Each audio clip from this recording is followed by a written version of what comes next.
नमस्कार, मैं पवन तिवारी आप सबका हार्दिक स्वागत करता हूं, अभिनंदन करता हूं। आज मैं नवा रायपुर के अटल नगर के महानदी और इंद्रावती भवन के पास खड़ा हूं। यह दो बिल्डिंग जो है ये मंत्रालय का कार्य करती हैं और एक संचालनालय का काम करती हैं, डायरेक्टरेट है। और इसके पास में ही एक स्वच्छ और सुंदर तालाब है। आज इस तालाब को दिखाने का मकसद मेरा यही है कि मैं आप सबसे आग्रह करता हूं, विनती करता हूं कि ऐसे जलाशयों को प्रदूषित होने से बचाइए।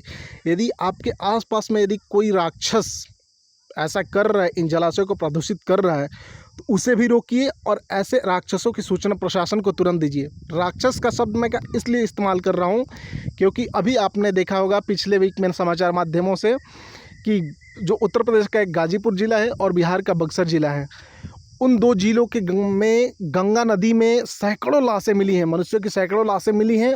और इन सैकड़ों लाशों को किसी मनुष्य ने तो नहीं फेंका होगा, क्योंकि मनुष्य का हृदय इतना, यदि वो सच में मनुष्य होगा तो उसका हृदय इतना कठोर नहीं हो सकता है कि ऐसे इन लाशों को गंगा नदी में प्रवाहित कर दे और हमारे जलाशयों को, गंगा नदी जो हमारे करोड़ों लोगों की प्राणदायिनी है, चाहे वो डायरेक्ट जल पीते हों, चाहे वो कृषि के माध्यम से हमें फ़ायदा पहुँचाती हो या अनेकों माध्यम जीव जंतुओं को फ़ायदा पहुंचाती हो, तो गंगा नदी हमारे लिए प्राणदायिनी नदी है। और ऐसे प्राणदायिनी नदी को यदि इन लोगों ने प्रदूषित किया है तो सामान्य रूप में राक्षस ही हो, किसी मनुष्य तो हो ही नहीं सकते। तो मैं आप सबसे आग्रह करता हूं कि ऐसे राक्षस यदि हमारे जलाशयों को प्रदूषित करते हुए दिख जाएं, प्रदूषित कर रहे हैं, तो उन्हें रोकें। और यदि आपसे नहीं रुक पा रहा है तो प्रशासन को तुरंत सूचना दें कि भविष्य में ऐसे राक्षसों द्वारा हमारे जलाशयों को प्रदूषित न किया जा सके, क्योंकि जलाशय जो है हमारे लिए ही है, हमें ही फ़ायदा पहुंचाते हैं, हमें, हमारे आसपास में जो पेड़ पौधे हैं उनको और अनेकों करोड़ों जीव जंतुओं को फ़ायदा पहुंचाते हैं। ये हमारे लिए वायु के बाद दूसरा ऐसे जो प्राकृतिक संसाधन है जो हमारे लिए वायु के बाद बहुत ही ज़रूरी है, तो ये सेकंड नंबर पे आता है जो हमारे प्राणों के लिए बहुत ज़रूरी होता है। तो आप सबसे मैं पवन तिवारी आग्रह करना चाहता हूँ कि ऐसे संसाधनों का दुरुपयोग नहीं होना चाहिए, ऐसे संसाधनों को प्रदूषित नहीं होने देना चाहिए।